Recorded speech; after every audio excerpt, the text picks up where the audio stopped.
Good morning everyone. દેશભરમાં હવામાનમાં મોટો પલટો જોવા મળી રહ્યો છે। આગામી 13 કલાકમાં યુપી, બિહાર સહિત 16 રાજ્યોમાં વરસાદ અને ભારે પવનનું એલર્ટ જાહેર કરાયું છે।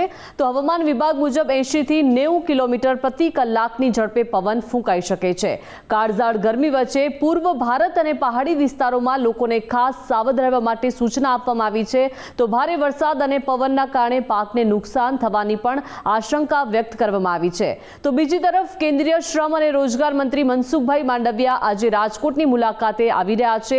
તેઓ એન્જિનિયરિંગ હોલ ખાતે ઉદ્યોગપતિઓ સાથે મહત્વપૂર્ણ બેઠક કરી વિવિધ મુદ્દાઓ પર ચર્ચા કરશે। આ સાથે જ લદ્દાખ મુદ્દે કેન્દ્રીય ગૃહમંત્રી અમિત શાહે સોનમ વાંગચુક સહિતના નેતાઓ સાથે બેઠક યોજી હતી। બેઠકમાં લાંબા સમયથી પેન્ડિંગ મુદ્દાઓ અને કાયમી ઉકેલ માટે સકારાત્મક ચર્ચા થઈ હોવાનું પણ જાણવા મળ્યું છે। સુરત જિલ્લાના માંડવી નગરપાલિકા વિસ્તારમાં દૂષિત પાણીના કારણે રોગચાળો ફાટી નીકળ્યો છે, જેના કારણે લોકોમાં ભયનો માહોલ છે। પાલિકાના વોર્ડ નંબર 3માં ઝાડા ઉલટીના 38 કેસ સામે આવતા આરોગ્ય તંત્ર દોડતું થયું છે, જ્યારે પ્રાથમિક સારવાર બાદ સાજા થયેલા દર્દીઓનો આંકડો અલગ હોવાથી વાસ્તવિક સંખ્યા વધુ હોવાની આશંકા વ્યક્ત થઈ રહી છે।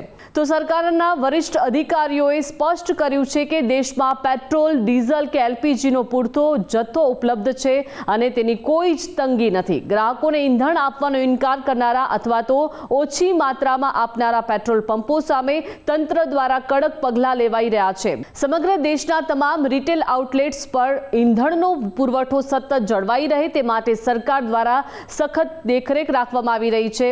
વધુમાં ઓઇલ માર્કેટિંગ કંપનીઓની રિફાઇનરીઓમાં ક્રૂડ ઓઇલની સપ્લાય અવિરત ચાલુ રહે તે હેતુથી રશિયાથી કરવામાં આવતી ઓઇલની આયાત પણ યથાવત રાખવામાં આવી છે। આ સાથે જ દેશની સૌથી મોટી જાહેર ક્ષેત્રની બેંક એસબીઆઈના ગ્રાહકોને તેમની શાખા સંબંધિત તમામ કામગીરી પૂર્ણ કરવી જોઈએ, કેમ કે એસબીઆઈ શાખામાં 23 મે થી 28 મે 2026 વચ્ચે સતત 6 દિવસ બેંક બંધ રહી શકે છે।